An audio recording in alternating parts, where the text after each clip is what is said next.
Is there anybody else?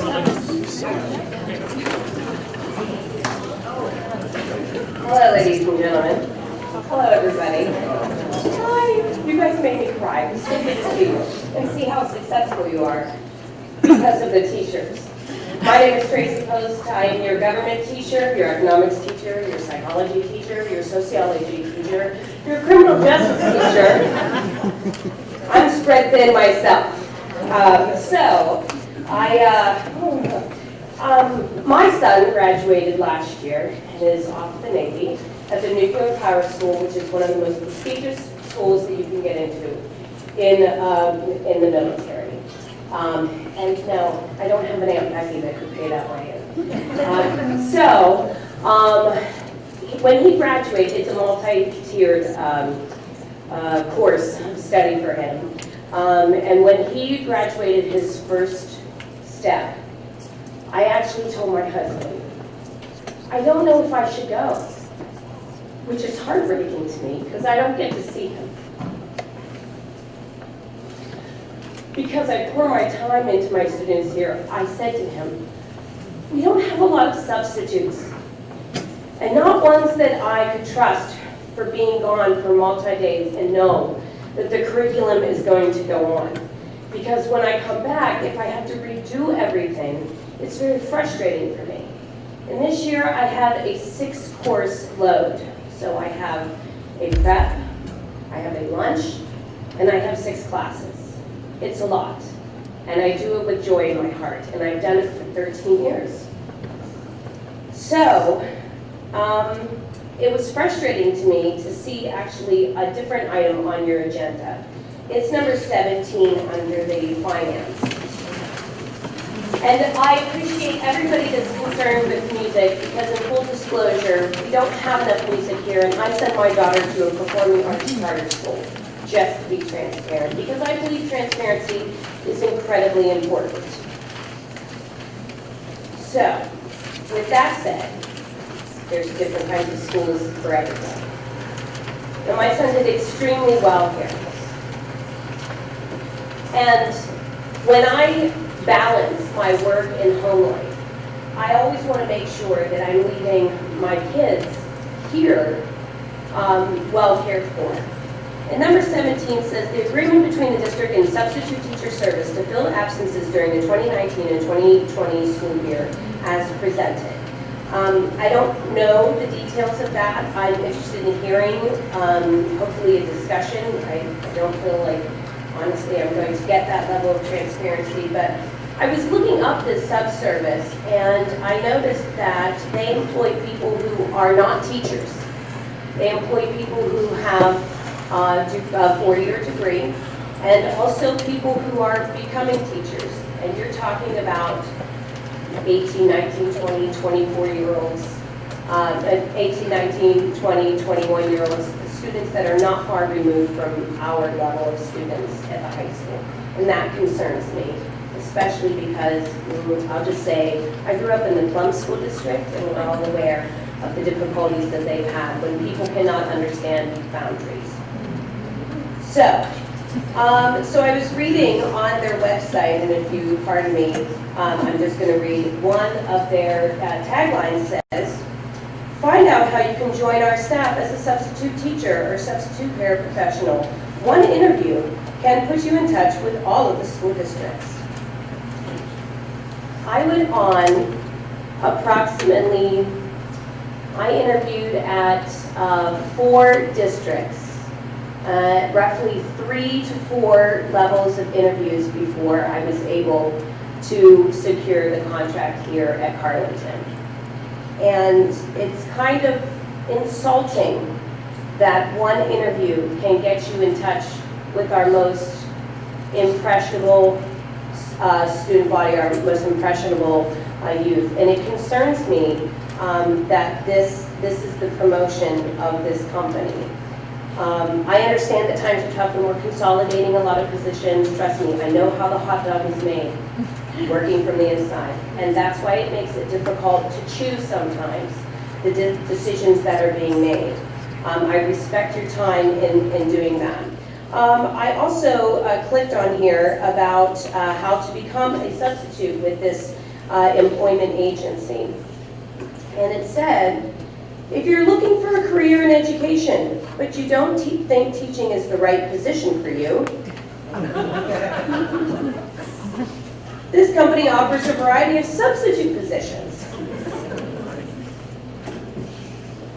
I am considering never taking a day off. It alarms me that this is the promotion that the company has. And I'm sure that you guys have received other marketing material. That right there really, it kind of upset me and it alarmed me because I don't just have a 4-year degree. I also have a master's in curriculum instruction, and I have an administrative leadership certificate. And it took me a long time to get while working with our students. So it's kind of insulting, and I just want to bring your attention to that. If you haven't looked into it, I would ask you to look into perhaps other competitive services. I don't know how much we're paying for this. That too alarms me as well, because I'm seeing the thousands and thousands of dollars that are being listed under the finance, and yet we're trying to find ways to consolidate programs for our kids. So I just wanted to bring that to your attention. I did want to let you know, like, I am very dedicated to this district. I moved into the district after I got a job in the district. Those are some of my first-year students, so it's great to see back. You know, like, it's frustrating when, it's frustrating, it's been a long day, I've been here since 7. It's frustrating when you dedicate so much time and you continue your education for the benefit of these students, and the people that we're getting to substitute are not teachers. And to our young students back there who made the point about our salaries, a little bit of clarification. That was not what was said at the union meeting. And in addition, the retirement gap is not because teachers are asking for more money. It is not. It is because of politics, as Ms. Shriver said. It was a deal that was cut so districts didn't have to pay all of the money at the time, and now it's time to pay the piper. So I appreciate your time. I appreciate the financial decisions that you're making, and I just want to bring this concern from one of your employees and one of your residents and taxpayers and a mother of a graduate. We do great things here at this district. I want that to continue. But I also want to be able to take a day off if I need to and know that my students are in good hands. Thank you.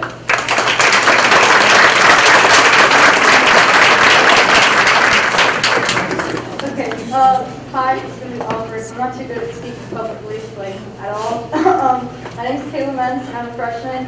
And I know that you guys said that you're going to try to keep it so that the kids aren't, like, actually affected by this, but I can tell you that firsthand it will affect people.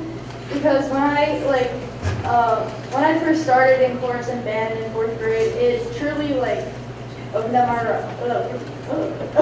my horizon and showed me, like, different opportunities to get into. I know that Mr. Priority and Mr. Peterson taught me a lot about music and a lot about who I am today by pushing me and telling me to keep going. I know that Miss Farrow in 6th grade, she was like, oh, do you want to be in district chorus? And I said yes. And it was a great opportunity for me because I was in musical this year and it really showed me what I want to do when I'm older. I just want to say that, like, cutting out music is not, like, completely what you're doing, but cutting somebody out of the music program isn't going to help much. It's just going to make things worse for people. So, yeah.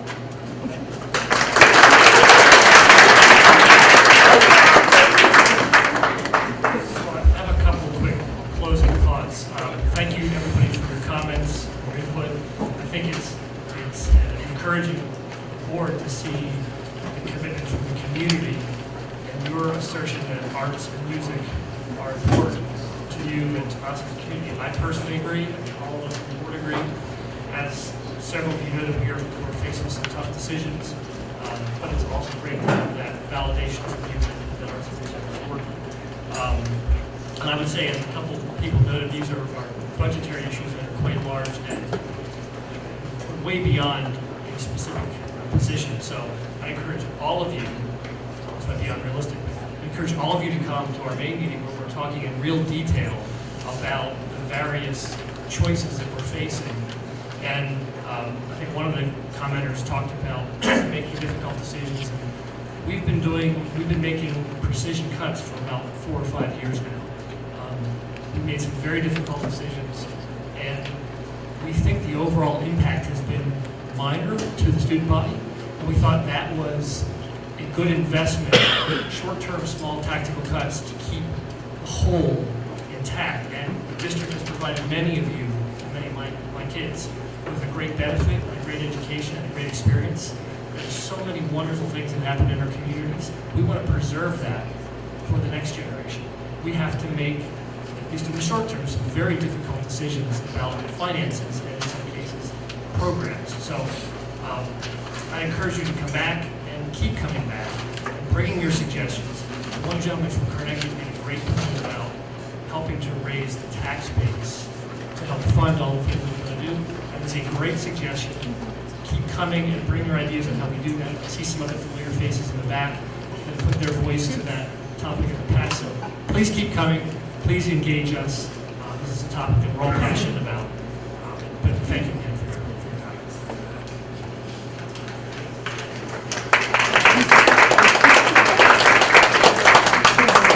So I will move on the rest of the meeting. I'll entertain a motion to approve the minutes of the March 19th, 2019 regular voting meeting, minutes of the April 9th, 2019 Finance Committee meeting. Motion. Second. Thank you. Any discussion? If not, vote. All those in favor say aye. Aye. Opposed, nay. Motion carries. I will report that we had an executive session prior to this meeting where we talked about personnel matters, school safety, and real estate. I will now turn to our superintendent reports. Very briefly,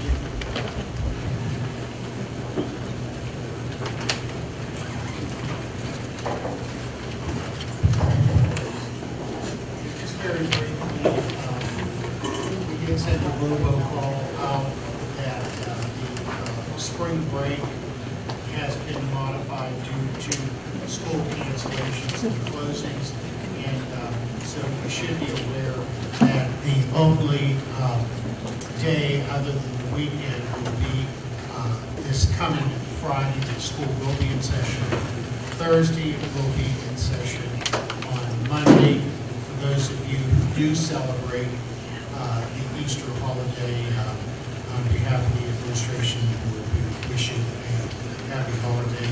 And if I could just continue down the list, Ashley, I know you and Lauren wanted to make a brief report about the school lunch program, so may I call on you to do that? And did you hear the word? Fresh was still wet. Yes. You got it. Want to do mine? Yes.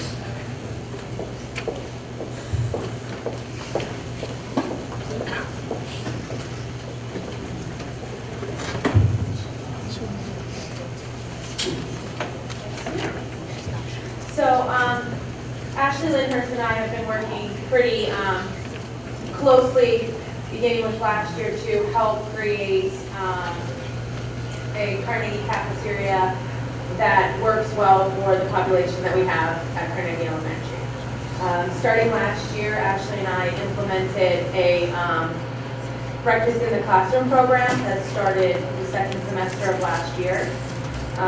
With that being said, Ashley and I have discussed, reviewed data, and we can inform you that we are now feeding an additional 190 students breakfast daily.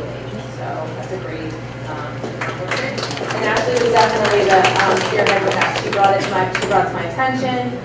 We met with Dr. Hyper at the time. We met with our union representatives for both the support staff and the teachers union, and I think it's really a great project.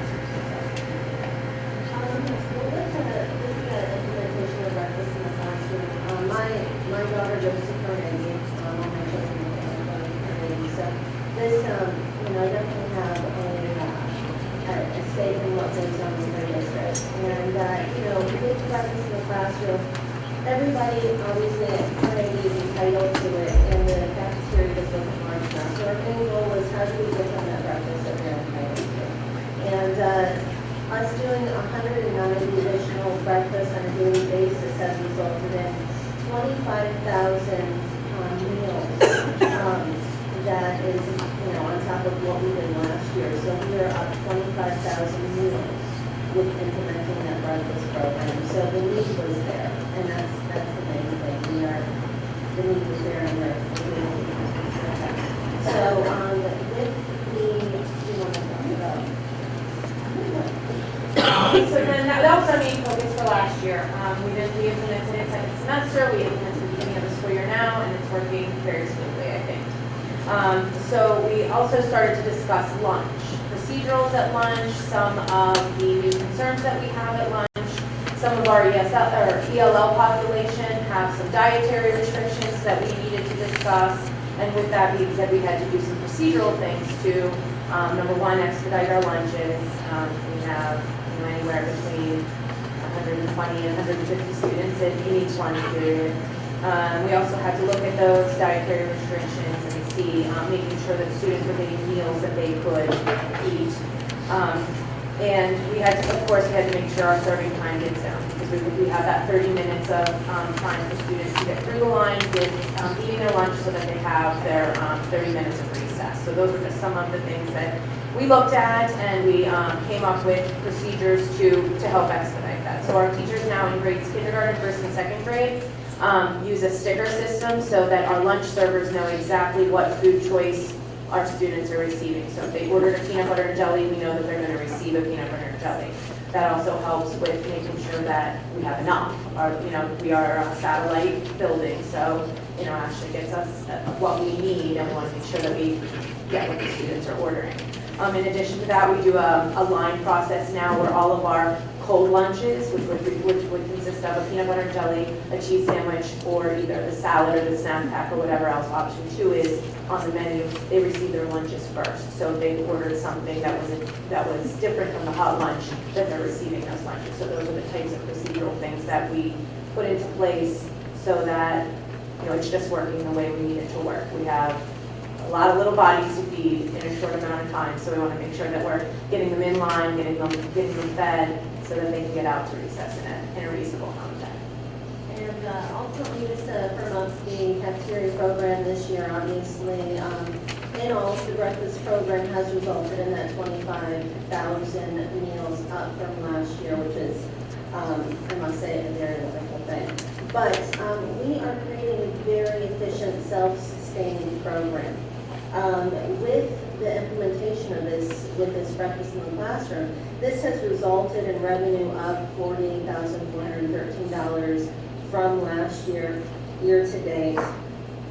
Food cost, labor, directs, if not right in plan or right in line with last year, are down to plan. So this labor is right in line, 50% to revenue.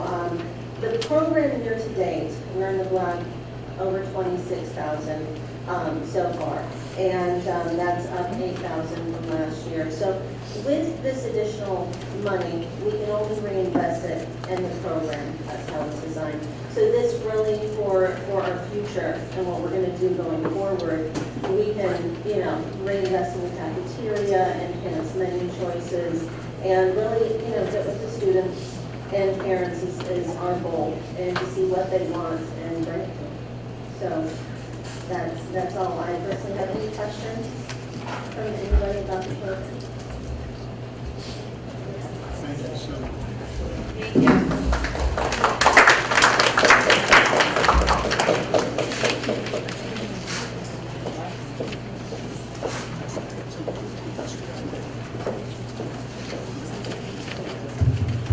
Moving on to our committee reports, Director Apple, any updates from Parkway West?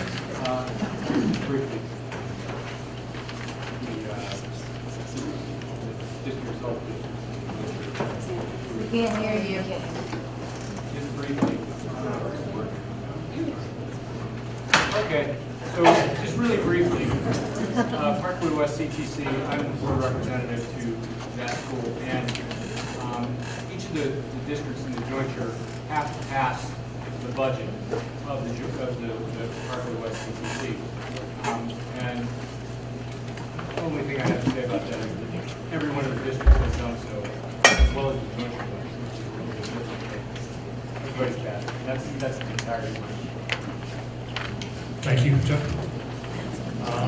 Pathfinder, Director Hunter, any updates for us? Sure. First of all, Pathfinder is appreciative of getting $35,000 payment for our students at Pathfinder. The $600,000 roofing project was signed on March 21st by our president. There was lead testing at Pathfinder School. We got a $7,500 grant from an organization called Women for Safe Environment. We had a financial audit with the same auditors that we use here at Carlynton, and they suggested that we start using QuickBooks. On the principal's report, the enrollment in Pathfinder is up from 70 to 77 from 76. But we expect to get many kids from a private concern called Family Links on Banksville Road. So it looks like next year Pathfinder will grow. We received a STEAM equipment from a grant, and we will retool the industrial arts area for STEAM. Thank you. Great, thank you, George. Moving on to Shasta, Director Frank, any updates for us? We don't have any updates. Okay, thank you, no updates. Dennis, no. I think we're all grateful for that, Joe.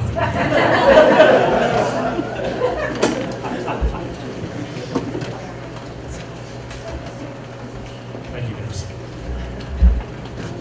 Legislative PSBA, Director Simzik, any comments or updates? Just a few. I just wanted to report that on April 9th, we had 4 directors from the Board of Ontario participating in the PSBA Legal Roundup, covering 16 different topics. They covered legal subjects and the director of business. And then also, I wanted to mention that PSBA is looking for suggestions for the 2020 legislative platform. And we wanted to offer suggestions from our board, we have to do this 28.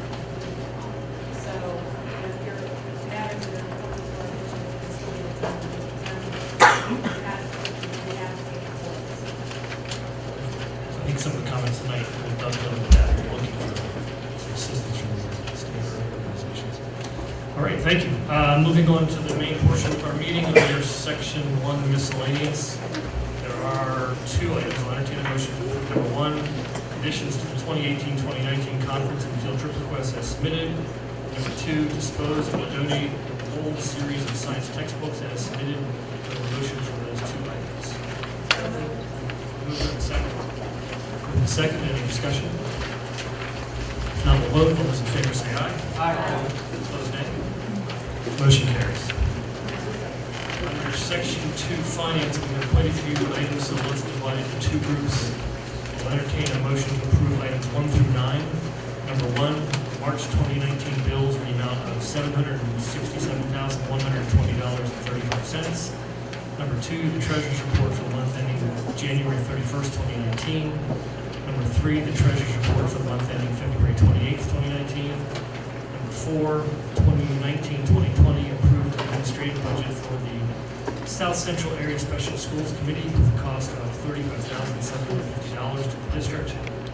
Number 5, the cyber services agreement between the district and Seneca Valley for purposes of an online instructional program for students in the 2019-2020 school year at a rate per student as submitted. Number 6, the payment of $6,050 to Lakewood Mechanical Inc. for repair to the water service line at the junior senior high school. Number 7, the payment of $3,483.64 to Cummins Sales and Services for parts and labor related to the water line break at Carlynton Elementary School. Number 8, ratify the additional payment of $7,801.38 to Vaguely Welding Inc. for labor, materials, equipment, and replacement of a gas line at Carnegie Elementary School.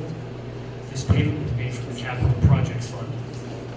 And number 9, payment of $11,780 to Apex Learning for digital curriculum learning solutions for the 2019-20 school year as presented. Do I have a motion for those 9 items? I so move. Moved. Do I have a second? Second. Moved and second. Any discussion? If If not, we'll vote. All those in favor say aye. Aye. Opposed, nay. Motion carries. Items 10 through 17, I'll entertain a motion to approve number 10. The payment of $29,895.75 to Renaissance Products and Services for the Renaissance Accelerated Reading, Renaissance Star Reading Programs for the 2019-2020 school year. Number 11, the annual PSBA membership agreement and policy maintenance services for the 2019-2020 school year at a cost of $8,768.71. Number 12, the athletic fund report for the month ending March 31st, 2019, with an ending balance of $6,502.25. Number 13, the activities fund report for the month ending March 31st, 2019, with an ending balance of $94,934.26. Number 14, the annual membership dues of $600 for the Tri-State Area School Study Council for the 2019-2020 school year. Number 15, the agreement in lease between the district and the YMCA of Greater Pittsburgh for the use of Crafton and Carnegie Elementary Schools for a PA state license before and after school enrichment program for the 2019-2020 school year. Number 16, the payment of $12,480 to Frontline Education for a Master Services Agreement for absence of substitute management and implementation. And number 17, the agreement between the district and substitute teacher services to fill absences during the 2019-2020 school year. Jim, Yes. Mrs. We could. We can't hear back here. Now. So if we can have a motion first, and then we'll have a discussion. Do I have a motion for those items numbers 10 through 17? Moved by the second. Moved and seconded. Any discussion?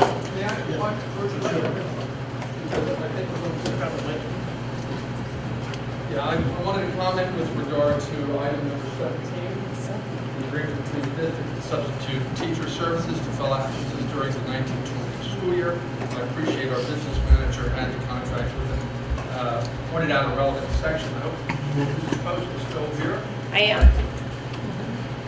You can rest assured we're okay. Let me read this to you. SDS will provide the district with substitute teachers to fill absences among the district's regular faculty.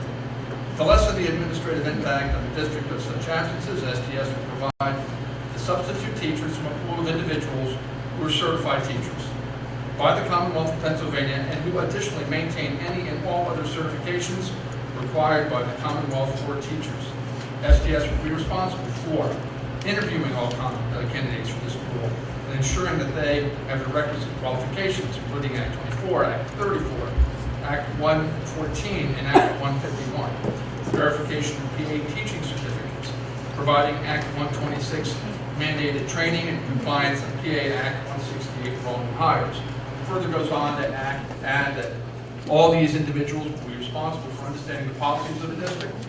And I'd like to add, although you haven't really gotten into it, the individuals coming in are going to be paid at the same rate that folks are being paid as substitutes now. So I hope that addresses the concerns that you had, Tracy. We're going to have teachers in here, as we always have for substitutes. Thank you. Any other questions? Thank you, George. And David, thank you for clarifying that. Thank you. Any other questions?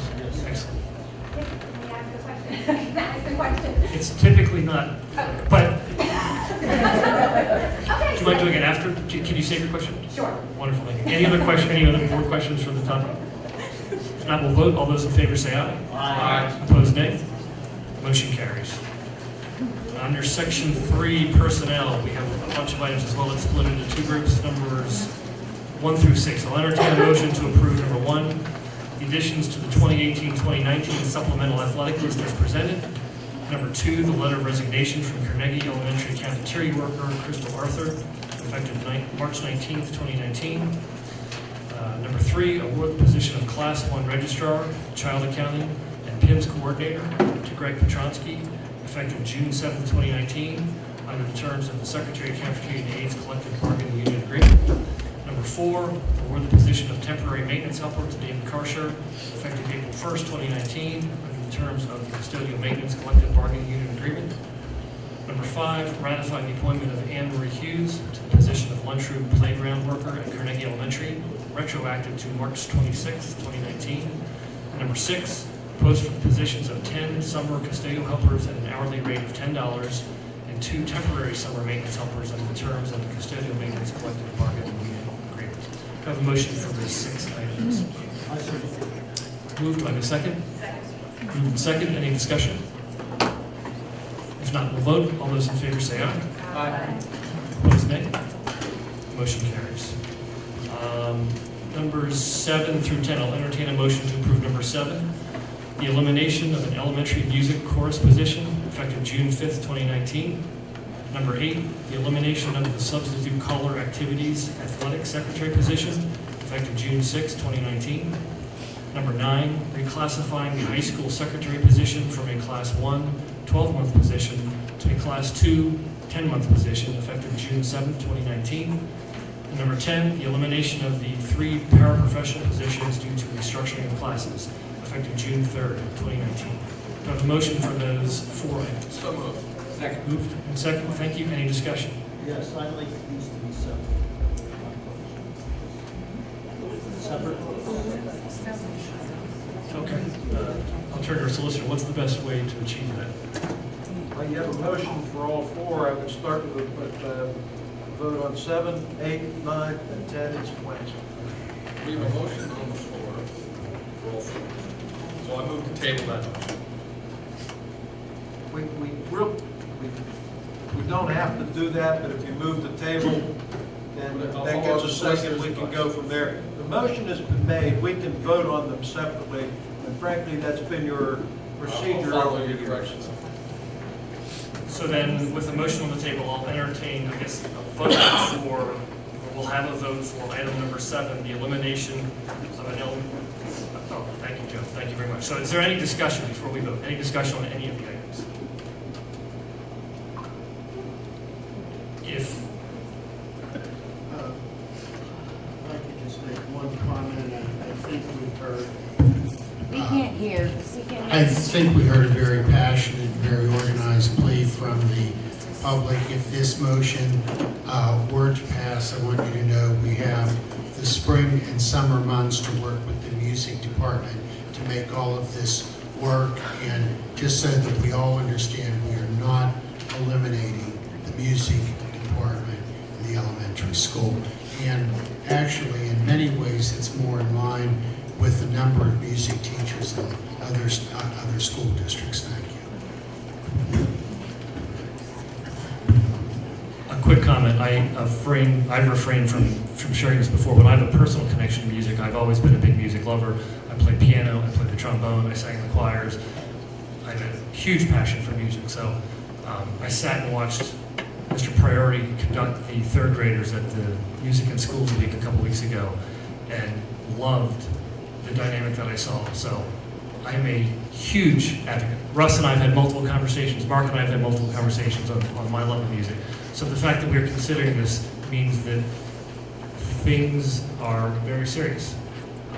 So I encourage you all to continue to engage us and bring your suggestions and your passion and continue to make Carlynton a great district. Sorry, any other comments, questions? If not, we'll vote on number 7. Number 7, the elimination of the elementary music course position effective June 5th. All those in favor say aye. Aye. Opposed, nay. Nay.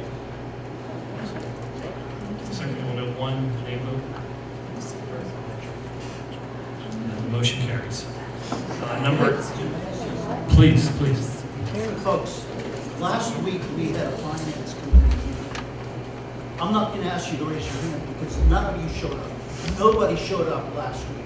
Nobody showed up in March, February. January. Yeah, but please come. It's the second Tuesday of every month. Please give us your input. We beg you for your input. Please. Meetings are advertised every month and posted on the website.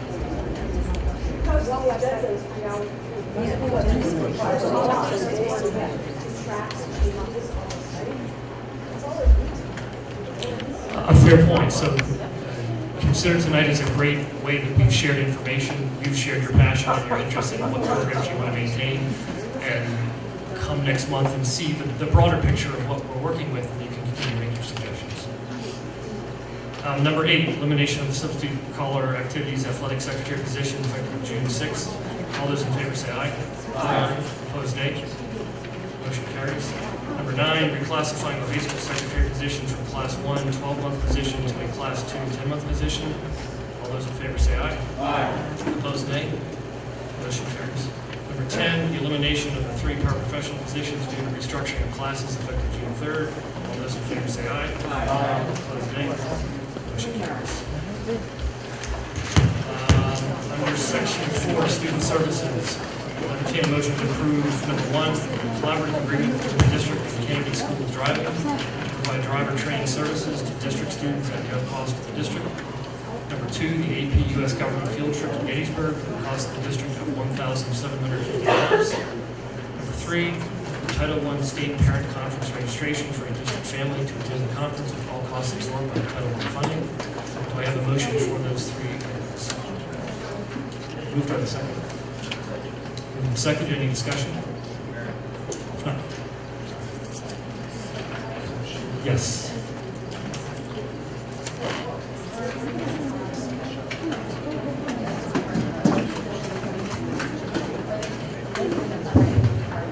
We can't hear.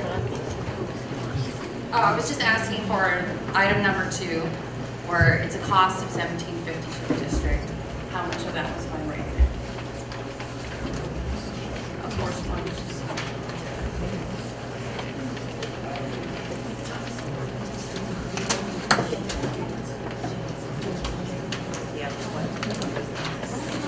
Oh, I'm sorry.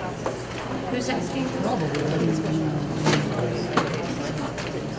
No, that's the cost to the district.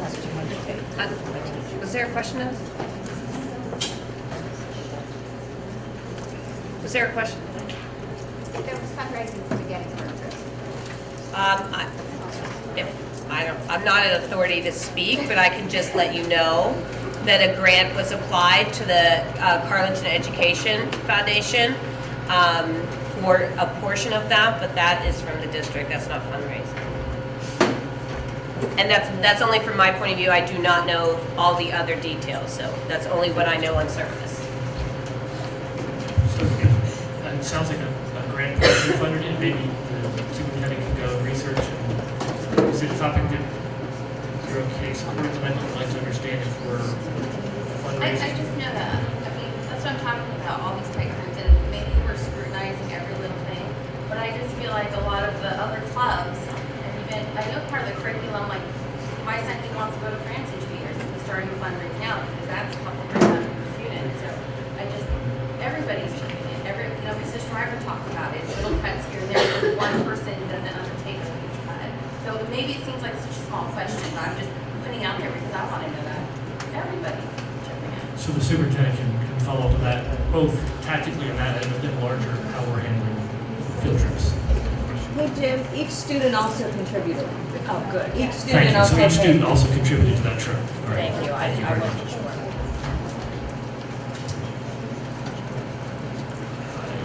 Any other questions on those 3 items? If not, we'll vote. All those in favor say aye. Aye. Opposed, nay.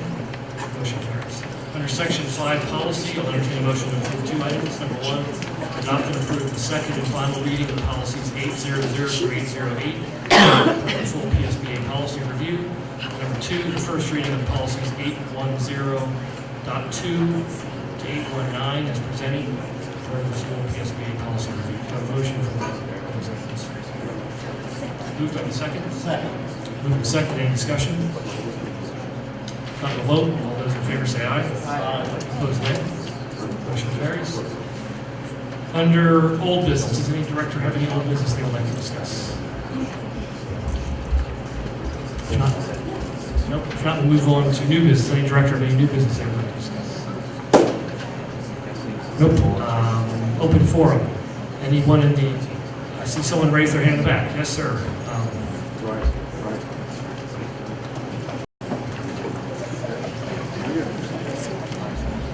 I'll use the mic. Please do, and identify yourself when you Eric Malkief. I have a couple of questions, just comment as well. Act 55, kids, it's going to heat up. I love the high school survey. In question, are the results going to be posted publicly? And that was from what, the safety survey? That's correct. You know what, I'll have to check on that.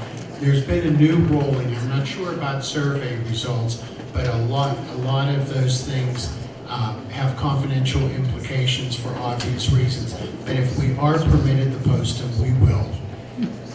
Just this evening, Mr. Lockwood made a report that a few years ago would have been public. It's required to report to the board, but now it's been deemed that that report, for safety reasons of students, has to be a confidential report to the board. But I would check on the survey results, and if possible, we certainly will publish them. Thank you. And where will they be published? On the website. On the website. Yeah, if possible. And two follow-up questions, 41913, 41914 maybe. The frontline contract and the SDS, were those competitively bid? There are services. I don't believe that they were. They're not required to be. They're not required to be. Yeah. But you had the opportunity to competitively bid them? Not competitively bid them. We did check with other vendors, but we didn't put on a formal bid. And we You chose received those. multiple quotes from those? No, and not that we did? Okay, yes, Chris is telling me that we did. Can we note that on the notes on the future purchases for those approvals? Can you note that on the future? Oh, where we take competitive bids? Please do. Yes. Okay.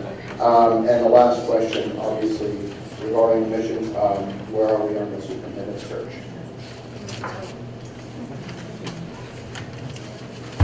We have discussed it, we, honestly, with the budget conversation consuming so much of our time since January, essentially, we are behind on our superintendent search, so we will have a meeting in May, we'll discuss it further. So I don't have much of an I apologize. But you asked about it last meeting. And Right. Is there a public committee being formed? I'm sure there's a lot of people that would really like to participate. At previous meetings, there has been a discussion of wanting to have community engagement about, similar to what we did during our last search. We recognize that there's a lot of things that are going very well. We want to continue them. There's other things that we want to enhance and build on. We wanted to get the community feedback, staff feedback. So yes, there will be some sort of process. I don't have time for it yet. We're a little behind because of the budget topic. So When the process formally begins, there will be multiple opportunities for all stakeholder input into the process. please keep coming. You've been a regular. Oh, it's here. Thank you. Okay, thank you. Thank you. Any other open forums? Yeah, I see a hand. Yes, ma'am.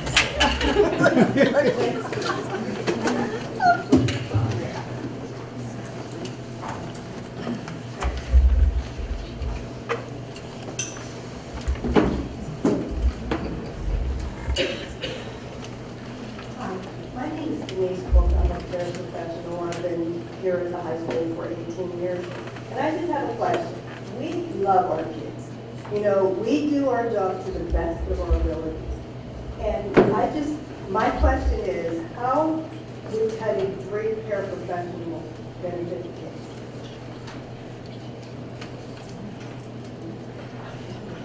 I mean, we don't make that much money, but we love our job and we love our kids.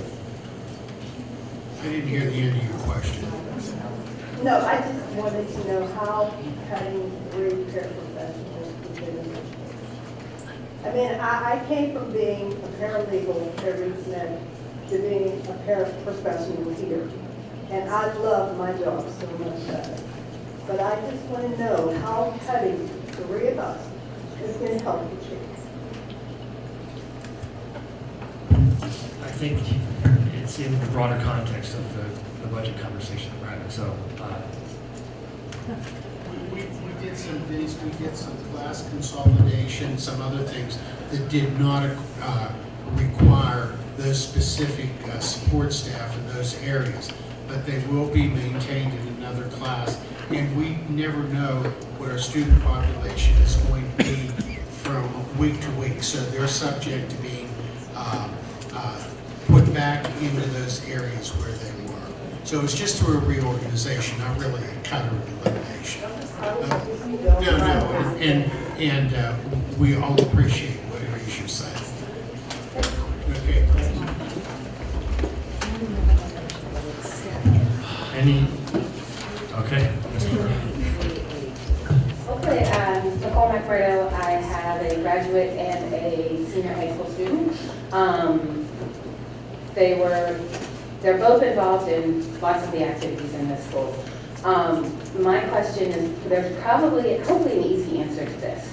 So we heard Mr. Peterson say that the music, the band had been reduced in the elementary schools. I never heard that before. That's the first time I heard that that happened. And I know you guys are encouraging us to come to meetings, and I agree with you. I should be doing my part and should be coming to more meetings. Is there a meeting to come to find out that stuff before a situation like this happens? How can we voice, you said that the music department elimination of that position is not going to affect the kids. How do we make sure that doesn't happen? How do we voice our opinion? How do we get involved to make sure and hold you to that? What meeting do we come to?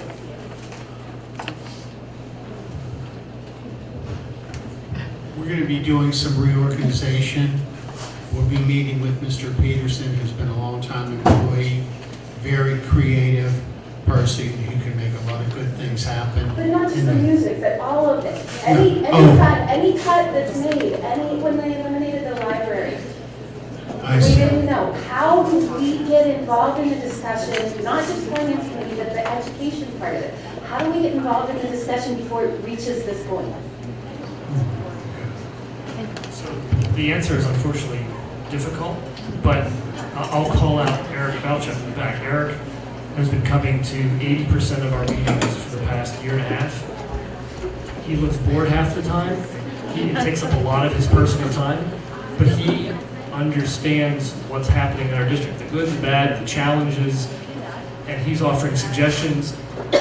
Not all of us have that time, and I commend him, and he's asked difficult questions, he's challenged us, but he comes, and you have your hands full, we all have our hands full, so I don't expect every one of you to show up, but the answer is, there's an annual budget cycle, so starting in January, we start to look at what kind of monies do we have, what does the state give us.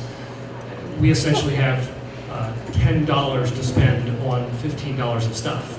So we're trying to be creative in how to best allocate those $10 to the $15 of program. So that starts in January and concludes a budget vote in June with multiple kind of checkpoints along the way. So if you want to come every January and start to engage us and ask how that's coming, that's the maybe the if any other director has any better answers. So I also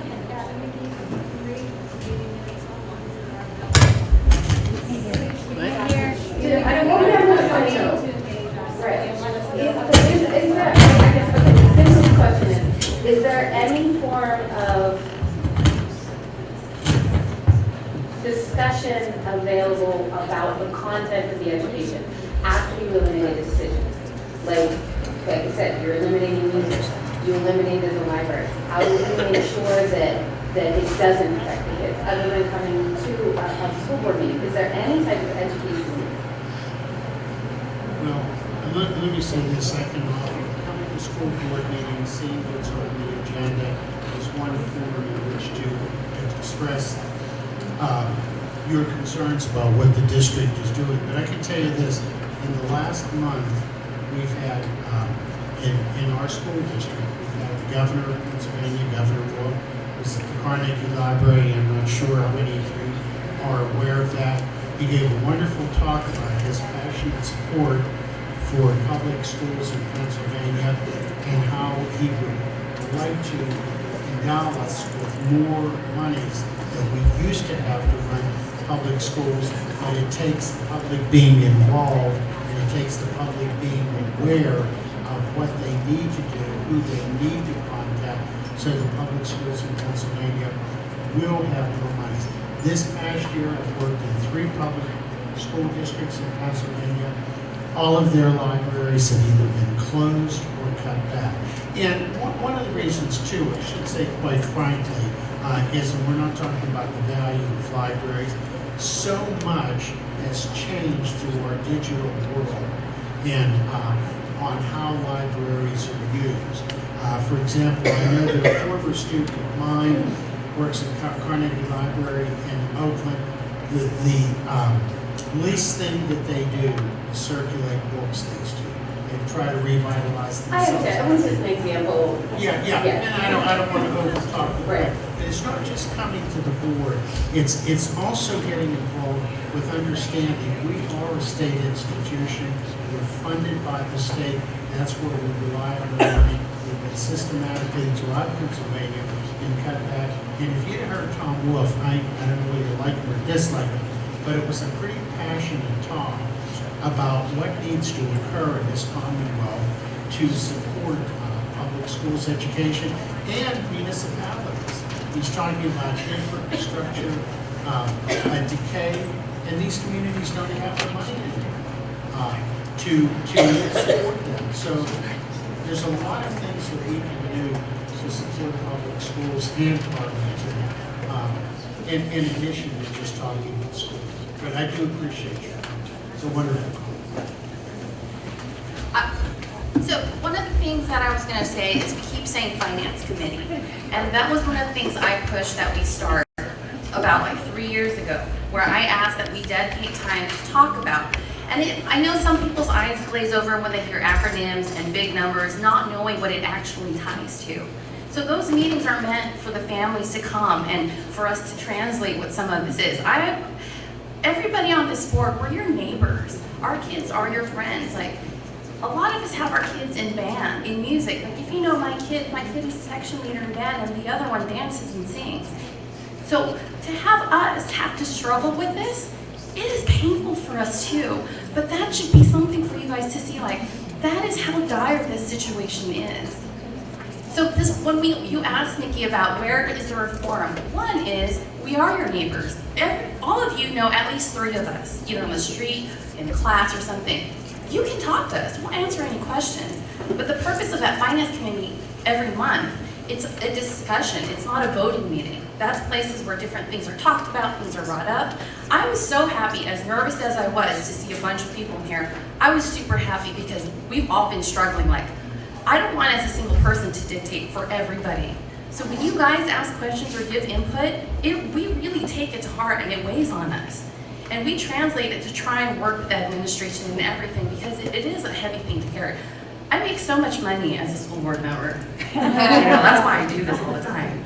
But I enjoy seeing your faces. I see you in band. I see you at football games. I see you at musicals. I see these students graduating. They're wonderful talents. And so when you're asking where to talk, you can talk anywhere. You see me at school, you see any of them at school, on the street. I've had people come up to me in Giant Eagle as I'm buying ice cream in my pajamas. It's totally fine. But that's one of the places where we talk about these things. No decisions are made in finance committee. Our business manager every month goes over, this is what we spent, this is what we're looking at, and we start considering, oh gosh, that's something big. How do we start weighing it? How do you equate a music class to fixing the roof at Carnegie Elementary? How do you weigh fixing a parking lot versus what happens on the football field? It's important what you say. We are. Even though we're sitting here quietly, it's because we're taking everything that you're saying in. So I just wanted to put that out there because I'm really glad that a lot of you are here tonight. Sorry. We'll come back. I wanted to add as well, I think you raised a good point, and as we go forward, as I hope you all have been able to understand, things are going to get more difficult financially, and we're going to have to be making a lot more difficult financial decisions. So I think your point being raised is a challenge for us to try to put something in place so that we can get out in a more timely way. The things we're talking about doing to try to keep this district financially solvent. But to mirror on, to back on to what Marisa was saying, coming to the meetings, engaging us in the community, the best way to find out what's going on.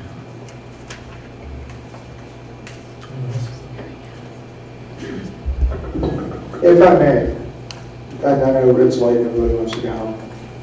So for the last 6 years I've been fine arts coordinator at the elementary. I've been here. I've been asking for a decade to be included in the decision. I found out about the position cut from a sixth grade student told me Friday morning. So I'm the fine arts coordinator, and I've not been consulted in anything that's been happening here in years. I've been asking to be included on committees and meetings, nothing.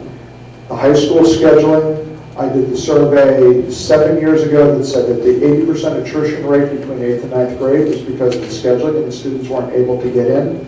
I asked if we could be included in the decision so we could try to fix the scheduling. I was told we were not allowed to fix the schedule. That's what I was told by the administrator. We did not want to fix the schedule. We brought in the Arts Education Collaborative. On page 13, I think, of the report, they identified the high school schedule as an issue. We were told we were not allowed to fix it. We were not allowed to address it. So Ms. McMurdo asked how can we fix these problems? I work in the district, and I'm not even allowed to be included in the procedure as a curriculum coordinator in addressing curriculum. So the administration could look at that topic and just make sure that we're including the arts and music in our scheduling topic. I assume we are, but just to your point, if that's not happening, then we should make sure. It is not happening. We were told it would not happen, and we were told. We were just told that we were not allowed to fix it. The schedule is a complicated topic. Well, you and I discussed it years ago, and even at the time you were told we weren't going to fix it by the current, not the current administrator, but by a past administrator, and that's remained. I was told it couldn't be fixed, but I don't know that to be true. I was told by other administrators that they did not want to fix it. Hi, Dave Quickhouse back again. Maybe now that the vote's been made to eliminate a music teacher, what I bristle at is the fact that, like Russ, I didn't even know about this until 2 days ago. And if it was that serious, then why isn't the school board informing us? We should be, if you want to inform us, if we're such a good neighbor of yours, why aren't you telling us that instead of telling us, well, maybe you should ask us when you're standing at the Giant Eagle. You know, maybe it's your responsibility to tell us that there's a deficit and it's possible that we're going to have to cut teachers from our music department. Why as a resident should I be responsible? You're the ones that are responsible for it. You should be telling us. And if there's some way that you can inform us by maybe giving it maybe a district email that goes out saying, hey, look, we're in big trouble. We're facing some kind of deficit. But we find out the moment that you're about to vote on it. That doesn't seem fair to me, especially when it's people who are my neighbors that are going to be affected by this. My neighbors' kids are going to be affected by this. And, I mean, I'm pissed about this. And you know what? The last time I was pissed about something like this was when we had to come before the school board and vote out a school board that was going to get rid of 2 schools and put them into 1. And you know what? We can do the same thing with this board too. And we can, in a year's time, if we decide to vote you people out, maybe we can find somebody that's going to say, well, you know what, we can find the money and bring that music teacher back. Because taking this music away from these kids is wrong. And we, as their parents, should have known about it 2 hours before you decided to vote on it. And now that you have some extra money that you're going to eliminate a teacher, maybe you can get some new microphones for the school board district, because these really stink. You got to do something about that. So I generally try not to respond to individual comments, but a couple of quick points, Dave. The microphones are the way they are because we don't want to spend money that we don't feel like we I have. know that. I'm making a joke. I knew, but and as far as, I will concede your point that on a tactical level, maybe we can improve our communication throughout the year. We have been talking about budget deficits and concerns about finances since 2015-ish. We've had multiple presentations, we've had stuff that we put online. We don't have a good method for communicating each individual change that we make, other than what Eric and others have been doing by coming to the meeting. So if you're able to look at the minutes online, you can kind of read through and see what's happening. So I'll take that as a personal note. How can we improve our day-to-day and a week-to-week communication? But with all due respect, I think we've been communicating the larger picture problem for quite some time. So I respectfully assert that we've done a decent job at that. Well, maybe I can get a robocall from Michelle Weaver again. Sounds good. Michelle Herman. We get an email for a 2-hour delay. We could have got an email last month that this was coming down the pipe. Fair point, Lisa. Quick one. I'm not here to talk about the music teacher position. I think we all have heard that from me. I understand why that decision was made. Like I said, I don't envy any of you. My question now is, I don't know a lot of you guys. Is there anyone on the board who has experience with grant writing or researches grants that the school is able to get for alternative funding? We have a great grant writer that is employed by the district. She does an amazing job. But as someone else said earlier, let's look for alternative funding methods. If you have skills or know people, we welcome that. And yes, I actually, I wanted to know if the grant writer or anybody here, along with the administration, had researched arts grants to be able to prevent the cut of a position, and specifically music. I don't know that we did. No, we did not find anything available in that area. Okay.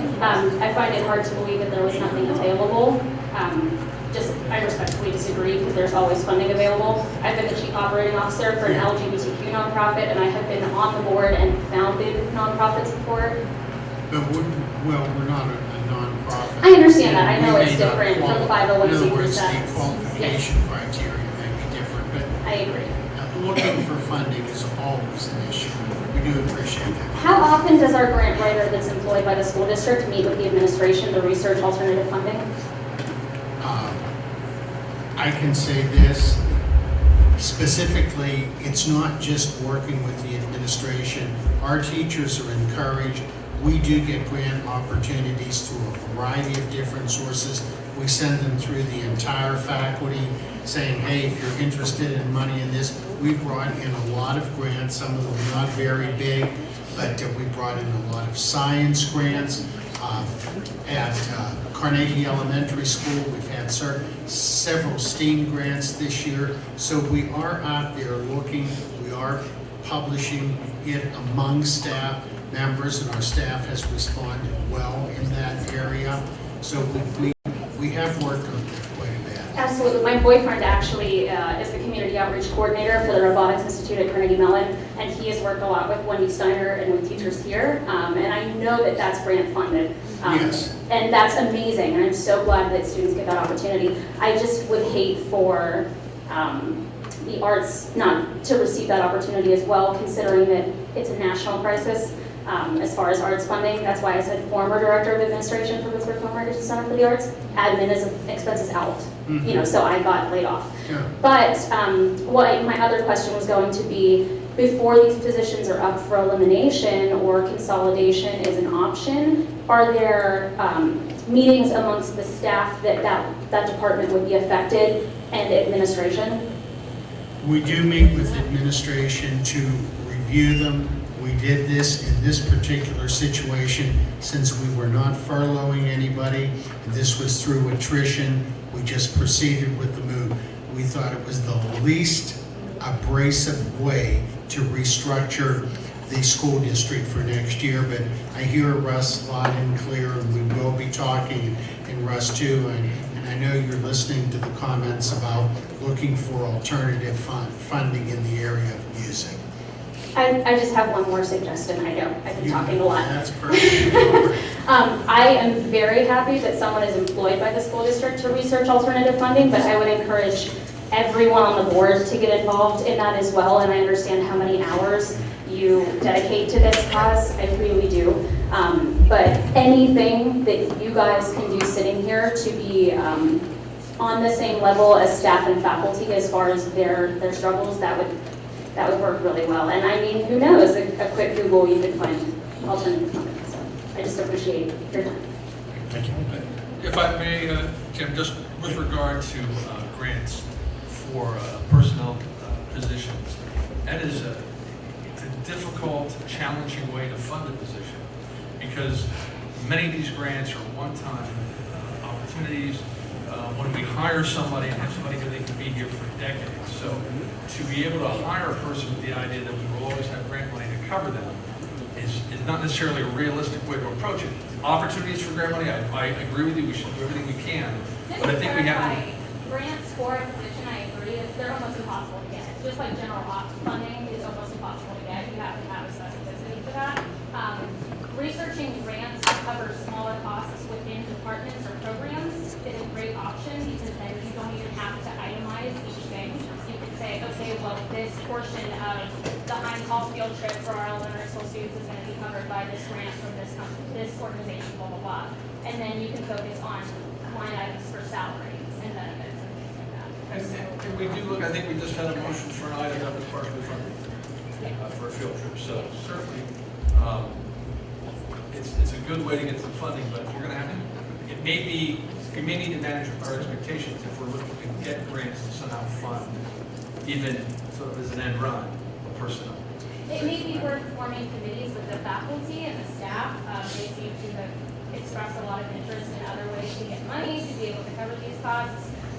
Maybe within each department in the school district, they have a meeting with your employee grant writer or alternative funding researcher, and they're able to collaborate on ideas and be able to even write grants together, even no matter how small they are. And I think that's a really important thing, is grants. I'm a school psychologist in the district, and so I'm looking to writing grants. I work in a city school, really, really important, and I'm doing things for mental health. We do have a grant writer, and we have gone for many grants, not just sciences, but even safety. But this is what I'm talking about when we say we have only so much money. So how do we weigh which one's more important? Arts, safety, cameras in the school, facilities to fix. So it's a huge, big picture. But I'm glad you bring this up because that's exactly what Dr. D'Imperio was talking about over the summer, is how do we make it worth it? So we had eliminated positions. So we have Peterson and Pryor who are phenomenal teachers. And that's what gives me hope, is because I know they're hard workers and they're passionate. So they will make it work. I mean, I think of Mr. Peterson when my older son was in 6th grade and he said he was a great trombonist and he should play, and he was encouraging him to get his own instrument, and I looked at the price and I'm like, at the rate that I make money, I don't even know if we can continue music. So what he did was, he helped advise us and he found a trombone on eBay. Super affordable, we just had to do a few things to fix it. But that's what I mean, like, my most scary thought is we eliminate music and arts completely. And so this is about like trying to do everything to protect it. So because of that, being creative, working outside the box, my son continued to play, and now that's what he's playing and interested in continuing on as he goes to college. So these are really, really hard times. Grants, even as small as they are, I would encourage and support it. I would look it up too because I'm on grant lists, federal, state, and local organizations. So I'm glad that you say that because that's exactly the thing that we need to do with our limited resources. And I think even besides that, this is my last soapbox, I promise.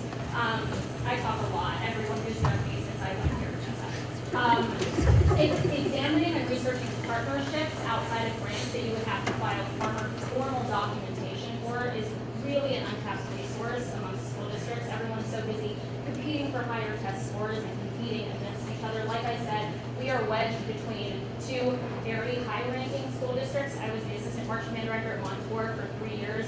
Their marching band budget alone is insane.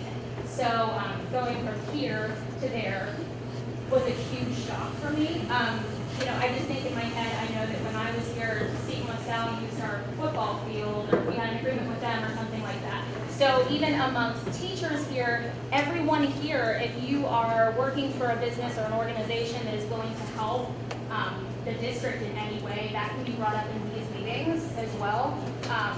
You know, there's just different organizations that you don't have to file formal documentation for and go through the government, go through the state, things like that. So I encourage more people to be involved. And a quick follow-up to that, as far as advocating for engagement from the citizens. The other thing that you can do is you can express to our legislative leaders how much you value your district and how much you value arts and music, and you understand that there are budgetary restrictions, that perhaps some of it comes from the state or is levied by the state, and that you want to get their help in engaging the district and engaging the governor in how that they can change some of the macro formulas that drive revenues from the schools, because you value these things in your community and you find this to be important. So reach out to your legislative leaders and share those opinions.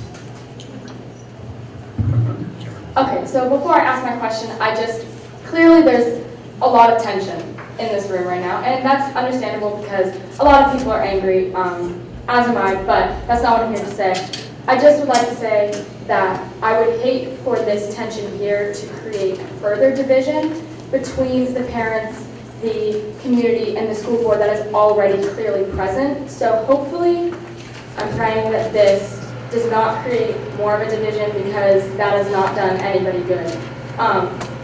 That being said, I just want to ask if you could clarify what the elimination means, because I know there were a lot of rumors going around before we came to this meeting and last week whenever it was announced by whoever. I'm not sure how it came out, but there were a lot of rumors going around, so I would love to know exactly what is going to happen with that elimination. Now we go into the planning phase of exactly how we're going to move forward with that with the music department. So when you motion to eliminate a music teacher, that is in essence letting them go? Or have you planned to move them to another position already? They are moving to another position. Okay, thank you. No.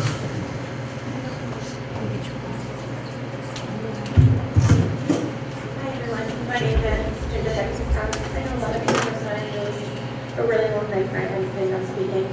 So we have heard how many amazing professionals have come out of this school district. And they've been here tonight and they've been very, very passionate about supporting the arts in our community. Now, I know the high school with the library has been turned into essentially STEAM, right? And I know that the district has asked for parents to come in and volunteer their time, but they meet all the volunteer requirements. But at the elementary school level, we can't do that.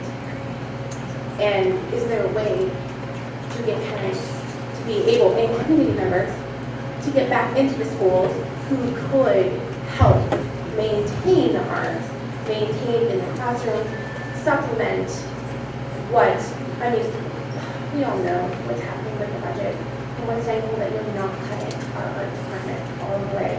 Thank you for that. And I know a lot of people here are very upset by this move, but I'm very grateful that there's still music in our school. My children love it. Holy's parents love when their children love it. It brings so much hope to all of us. But how do we get all of these amazing professionals who are so talented into our schools to help supplement? I mean, they're here, they're passionate. How do we supplement?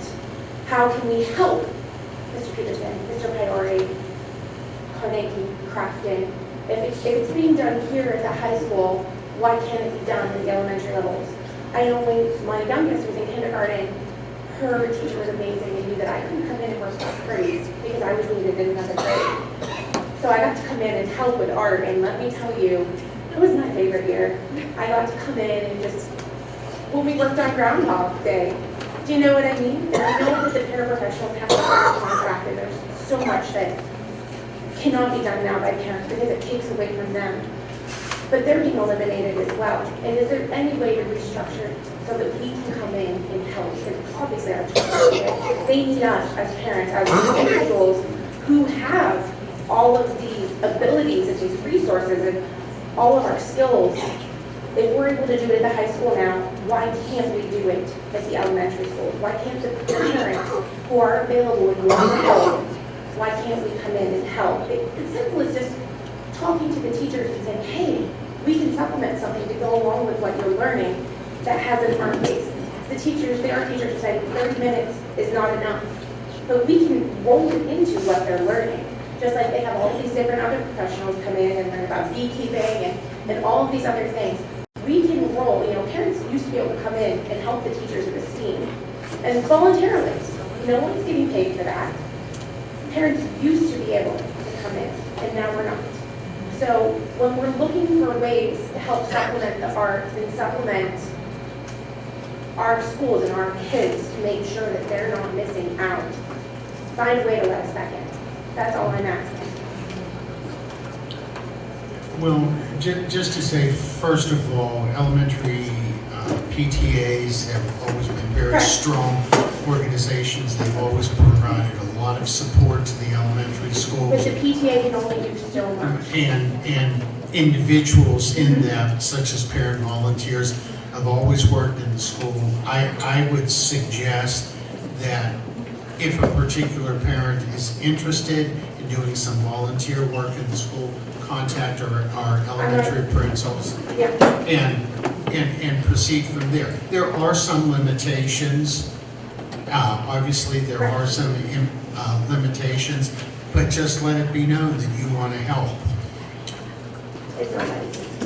It's not always that easy. It's all political, no matter where you go. But the point is, now that the parents are being told we can't come in because of the paraprofessionals, that we can't take away from their contracts. I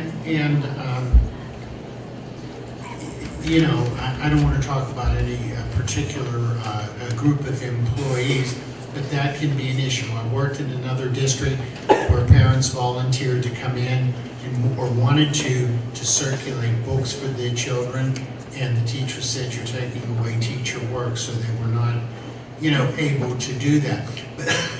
But on the other hand, when we dismantled the library, we saw that a number of books hadn't been taken out of that library since the 1970s. So those are complex issues. But let your willingness to serve and help in the elementary schools, and we'll pick it up from there. And actually, I have a meeting with all the administrators tomorrow following this meeting, and we certainly have a lot to think about and a lot to do based on this wonderful meeting this evening. But it's not just parents. Do you know what I mean? Like, we have all of these individuals that right are in the community. Why not find a way? Yeah, it can be a contractual issue, but the thing of bringing parents or bringing people with expertise, we do that all the time. I mean, I was just I've gone with Michelle on more than one occasion to photograph parent volunteers or adults working in a reading program in the schools and so forth. So we do that. There may be some situations in which there is a limitation, but I would say to you, don't discourage people with expertise who want to help in the schools. We have vocational days in which we have parents come in. We do just a variety of things. And as I said, our principals are here hearing what it is you're saying. We're meeting tomorrow afternoon, and it's going to be a long meeting day. So we have plenty to review and plenty to talk about. But those are all wonderful suggestions. They are presently happening in Carlynton, and they do happen in other districts as well. Okay, thank you.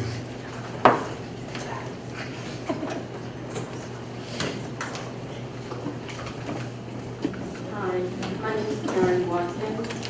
I live here in Carnegie. I've lived here since we bought our house in 1977. I raised two of my kids here, and I've been Carlynton school system. Contribute went from 4 point whatever to 6 to 8 to to 12, to 15, to 18, to 21, to 25, to 28, to 32, and now it's roughly 34%. So if we had a payroll of $10 million in 2011, say roughly 5% of that $500,000 is what we would have contributed to the pension fund back in 2011. This year the number's 34%. 3.30. So I'm using round numbers, but like 10 million. So from $500,000 a year to $3 million a year. Of course, we get increased subsidy. We get, Half that's coming. we get half of that coming back. But so there's an exponential cost that has been added to not just us, but every district in Pennsylvania. So these are the kind of numbers that we're facing. We have been engaging in other entities to try to talk about the macro model, and something needs to be fixed. There are other districts that have cut entire programs because they can't afford it. So this is not just us, this is every district in Pennsylvania, but the fundamental model has to change. And there's a number of people talking about it, and eventually it will have to happen. But in the meantime, we're going through some very difficult times. So we need all those great ideas, but the size of what we're all collectively facing is really, really large. So talk to your legislators and ask them for some help. So if this was what was going on, because I knew it was bad, and I knew that the schools and everything, and I knew that the pension was a problem. I didn't know the pension was the problem that it is. I mean, like, that's ridiculous. Why haven't you, for the last 4 years, sent us out a mass email saying, call your senators, write your congressmen, this is where we're at, this is how we're going to be hurting next year, this is what's going to be happening the year after that. There's a lot of us. We can write Congress, we can write senators, we can talk to representatives, we can help you. But the fact that you guys don't ever tell us anything is why there's always so many hard feelings between the both of us, because we always feel like we're left out in the dark and we don't know what's going on. So there's a lot of trust issues. If you would have told us that 3 years ago, 4 years ago, we would have been right beside you helping you. Well, you can look online. In fairness, this has been a discussion in this district and others for some time. Do we have an opportunity here as two different groups to communicate better? Absolutely. Absolutely. But it's two ways. We've been talking about this for a long time. So, in all fairness to this board, I've only recently been back on this board. They've been doing a phenomenal job of doing everything they can to try to keep this district financially solvent and strong. And this has been a looming problem, and we've seen it coming down. But it's something we've all been seeing, something that's been written in the paper all the time. So, let's all put a better effort forward to try to understand what's going on. I urge you to come to these meetings. We're going to be doing a lot of work over the next years. This is not just this budget. We have, in the next 3 years that follow this current budget, we've got teachers reaching top of the step. That's where they take a big jump in their salary. We've got a plan for that. That's going to be a huge hit to this district. I don't know how we're going to do it, but we're going to have to do it. So I just urge you to keep coming to the meetings. We need to do a better job of getting information out to everybody. But no one should be surprised as we go forward with what we're going to have to be dealing with. And if only you leave this meeting understanding that, this is going to be something that's going to be challenging for years to come. That's just what I was going to say was kind of along the lines of that. I'm the secretary for the PTA at Carnegie Elementary. We have a website where we have Facebook, and I know you can make closed groups, but I think what I'm hearing from a lot of people is maybe they are getting hung up on acronyms or checkerboarding or different questions. Part of my duties as secretary is I kind of take on that digital correspondence, and I was just wondering if it was something that the secretary here could handle maybe. I'm not talking about the, complete transparency or anything like that, but if questions are arising, or if people, when you talk about grant writing, if you want to see quickly who all in the community can pitch in, because I'm sure as a singular grant writer, there are a lot of different things coming at her that maybe she's not able to investigate everything. So that was just a question I had. I don't know if you would be open to that, but I think because a lot of people, maybe work schedules, childcare, different things like that, they wouldn't be able to make it to the meetings. And they're also, it's just basic discussion in the beginning and at the end, so if a question arises during, it's, as you said, it's not a normal thing to ask a question to get clarification. So I just think that's a suggestion, if you're open to it. I'll guarantee everybody here is thinking of ways to improve this process. Absolutely, that's been heard. I'm going to defend this board to say,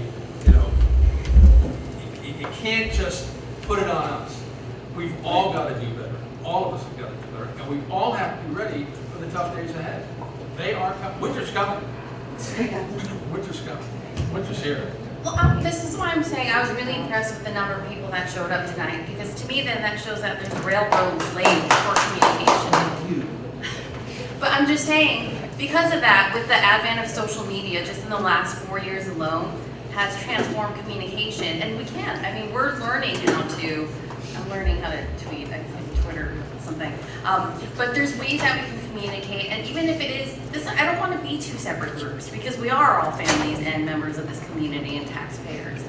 So just seeing the number of people that came tonight, whether it was Facebook, whether it was email, whether it's texting, whether it was someone talking over their fence. I mean, there was a lot of misinformation that went through, but I was just like, wow, it spread like wildfire.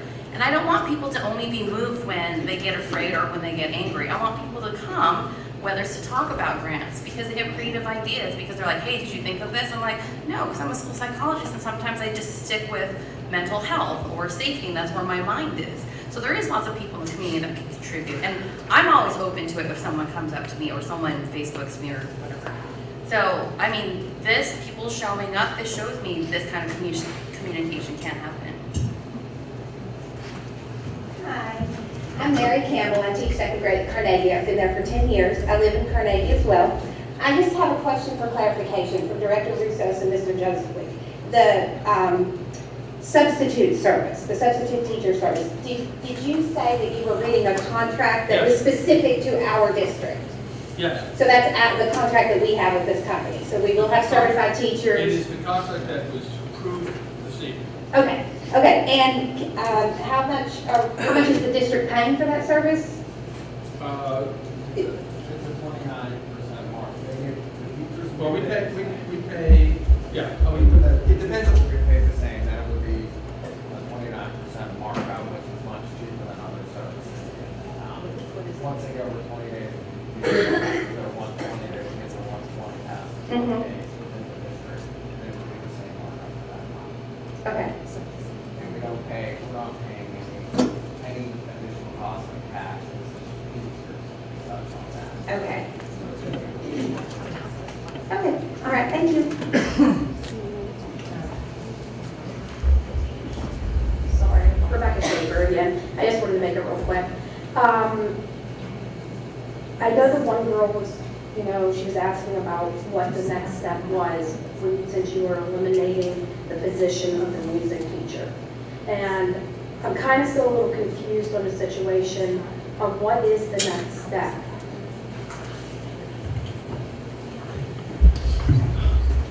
The next step would be to meet with the elementary principals, which I'm doing tomorrow, discuss how we're to handle this, and then talk to Russ and the music department, how they can continue through their dedicated efforts to make this program work. Okay, now with that being said, why would you vote somebody out, eliminate something without having a next step ahead of you? We have next steps. We have Because you until just said that you have September. to talk about it and Right. figure it out. We have Why wouldn't general you have it figured ideas. out prior to eliminating? We have general ideas, but especially based on Russ's comments, we want to be a little bit more transparent with him and get his input about how to do this. And then the other question is, Yeah. is this more going to be between the two music teachers? And then you're putting a lot of extra stress on those other music teachers.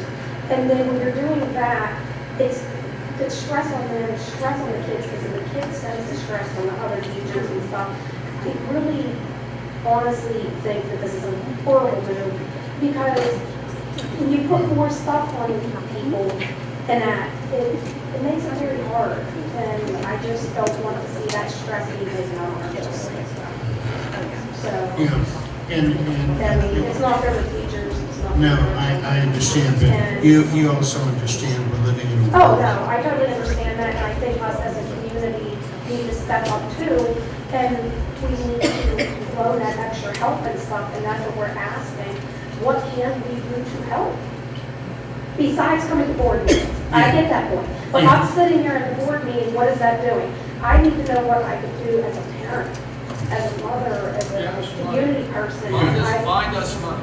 I mean, I'm saying that you're. I wish, I know. That is what's And- crushing us here. We I don't know. have enough revenues coming in to match the increasing expenditures that we have. And if you don't have the revenues coming in, that's why we have to start looking at things like this. So it's, I mean, I'm sorry, I'm being frustrated. No, I know, and But I it just, understand because it that. kills us to have to do things like Yeah. this. I'm just thinking of the long-term stress of what I'm saying, is where it's getting to. I We've get got a about the seven, money, even with this, everything's money. even and with I this get it. move, we've got a And $700,000 deficit still Yes. this year. What do I we do totally now? understand. What do we do now? I totally And I, understand. believe me, Yeah. it pains me to do this. I've had my children go through the Yeah. music and fine arts part. It's great stuff. We're very proud of it, all of us. Yeah. But we've got to, That's what do you do? I know, I just want to just bring that up. I know, and I We need more do appreciate communication, more communication, and I can't stress that enough, between everybody. Yeah, You know, not just social media, you know, I didn't even know what was going on because I attended my PTA, but I only find out, you know, from those websites. So we need more communication between the parents, between the school people. I can't stress that enough, more communication. I think that point's been made. Hey guys, Jen again. So I kind of just wanted to piggyback off a little bit. This is going to be kind of a question and maybe a helpful thing. Dr. Piper had invited me and there was a few other parents that we met quarterly. And he just got our feedback from us, just kind of like what our concerns were and from our level, because it's a whole different perspective. I really loved being part of that. I was kind of newer to it before he left. But I mean, I feel like it was a great resource. I learned so much. A lot of the stuff that you see at the board meetings, I have 3 kids, single mom, can't make them all, like we all know that.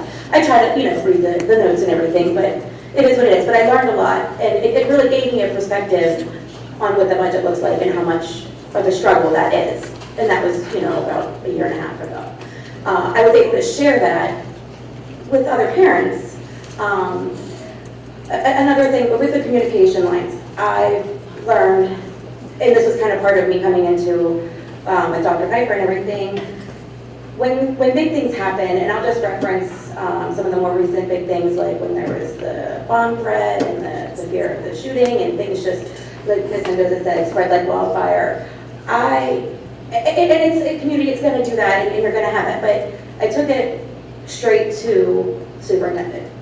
I asked those questions straight there before I, did that, and having that, and then I was able to answer all the people who were on Facebook and saying hey, this is what I heard straight from, the top of the line, calm down, and we can try to kind of give that feedback. So I just kind of is that something that maybe you would consider reestablishing?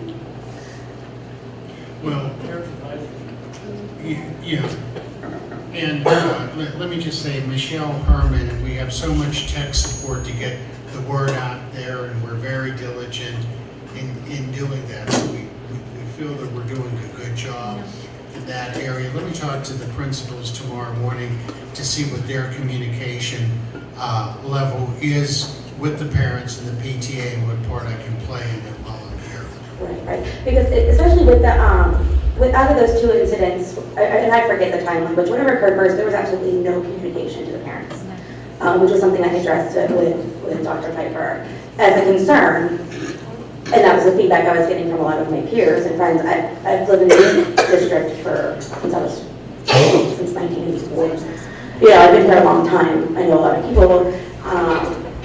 So basically, there are certain things, the line of communication are fantastic. But when you have that uproar, even just a simple statement saying, it kind of just calms the nerves. We're working on this, we're diligent, just that immediate was something Dr. Piper and I had spoken about. And then with the next occurrence, he was pretty quick to get that out. Just because if people don't hear anything at all, that's when you start getting, the wildfire just grows, so to speak. So thank you. Is that something we can discuss about the parent advisory group? I did appreciate that because I was parents from the different communities and just sitting down. I thought that was I didn't realize that was something that had fallen to the wayside. My second year. your comment, please. We should continue.